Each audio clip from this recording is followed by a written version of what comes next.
நான் சொல்றேன், இப்போ நம்ம அனுபவிக்கிறதுலாம் வரும் சாரல் தான்.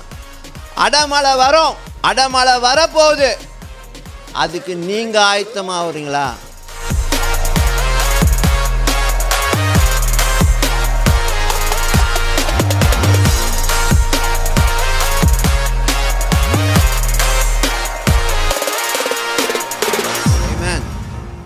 ஏமேன், ஏமேன்.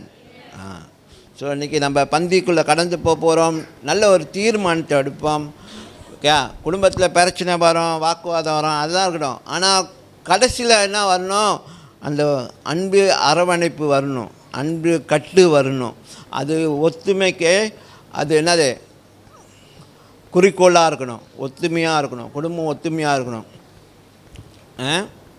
எடுத்தோம் கவுத்தோன்னு சொல்லி பேச முடியாது.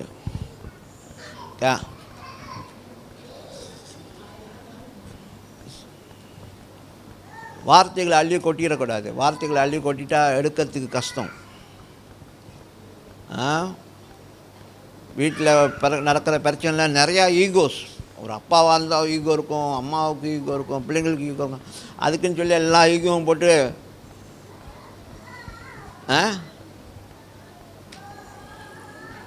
குடும்பத்தை உடச்சிட முடியாது. ஆமென். ஸோ அதனால் எல்லோரும் விட்டு கொடுத்து எல்லோரும் சகித்து குடும்பத்தை கட்டுங்க. குடும்பத்தை கட்ட கட்ட கட்ட அங்கே அந்த ஒத்துமையை நீங்கள் உருவாக்க உங்கள் வாழ்க்கையில் உங்கள் குடும்பத்தில் ஆசீர்வாதமும் ஜீவனும்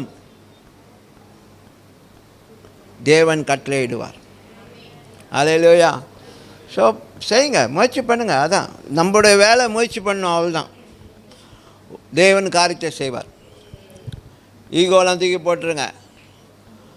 வார்த்தைகள்லாம் கவனமாக யூஸ் பண்ணுங்கள். நான் ஒரு தடவை ஒரு வார்த்தை விட்டு பார்த்தேன், அதை நான் ஃபீல் பண்ணேன். அந்த வார்த்தையை சொல்லும்பொழுது ப்ரிப்பேர் நான் சொல்லி பார்த்தேன். நம்ம இந்த ஒரு வார்த்தையை சொன்னனால இவ்வளோ நமக்கு புறக்கணிப்பு வருதா? டெஸ்டிங், அது மாதிரி நம்ம டெஸ்ட் பண்ணலாம். அப்போ நான் காயப்பட்டதை நான் அனுபவித்தேன். அப்போ அந்த மாதிரி நீங்கள் உங்களை அந்த ஷூவில் வச்சு பாருங்கள். உங்களை அந்த மாதிரி பேசினா அப்படி இருக்கும். அதனால் வார்த்தைகளை கவனமாக யூஸ் பண்ணுங்க. வார்த்தைகளை கோபத்தில் அள்ளி கொட்டிடாதீங்க. குடும்பத்தில் முடிஞ்ச வரைக்கும் எல்லோரும் ஒத்துமையாக இருக்கணும். அதுக்கு தான் நீங்கள் பாடுபடணும். உங்களுக்கு ஆசீர்வாதமும் ஜீவனும் வேணும்னா நீங்கள் இதை தான் செய்யணும். சரியா? நான் எப்படியும் வந்துடுவேன், இல்லை. எதுவும் தாண்டி போக முடியாது. எல்லாம் ஒரு ஒரு ஒரு அத்தாரிட்டி இருக்குது. எல்லாத்துக்கும் ஒரு அத்தாரிட்டி இருக்குது.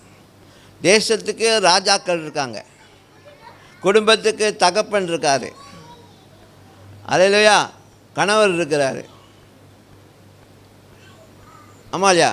ஒவ்வொன்றுக்கும் அந்த அத்தாரிட்டி இருக்குது. நம்ம அடங்கி இருக்க வேண்டியது இருக்குது. ஆனால் அடங்கி இருக்கிறது நம்முடைய வேலை. ஆனால் நம்ம அப்பா கிட்ட எதுவும் குறை இருந்தால் பெரியப்பாட்ட சொல்லுங்கள். பெரியப்பா, அப்பா நீங்கள் தான் தொடணும், நீங்கள் தான் அவரோட பேசணும் அப்படின்னு சொல்லி சொல்லுங்கள். செய்வார். ஏன்னா அவருக்கு குடும்பம்லாம் ஒத்துமையாக இருக்கிறது விருப்பம். நம்ம அப்பாவுக்கு, உங்கள் பெரியப்பாவுக்கு குடும்பம்லாம் ஒத்துமையாக இருக்கிறது விருப்பம். ஏன்னா அவருடைய விருப்பம். ஏன் அது அவர் விருப்பம் சொன்னா, ஆசீர்வாதமும் ஜீவனும் அவர் கொடுக்கணும்னு ஆசையாக இருக்கிறாரு. இது வரைக்கும் அனுபவிக்காத ஆசீர்வாதமும் ஜீவனையும் நீங்கள் அனுபவிக்கும்படிக்கு அவர் விருப்பமாக இருக்கிறாரு. நான் சொல்வேன், இப்போ நம்ம அனுபவிக்கிறதுலாம் வரும் சாரல் தான். அடமழை வரும், அடமழை வரப்போகுது. அதுக்கு நீங்கள் ஆயத்தமாகறீங்களா? நீங்கள் ஆயத்தமானீங்கன்னா அடமழை வரும். இது வரைக்கும் பார்க்காத ஆசீர்வாதமும் இது வரைக்கும் நீங்கள் அனுபவிக்காத ஜீவனையும் நீங்கள் அனுபவிக்க போகிறீங்க. ஆமென். ஆமென்.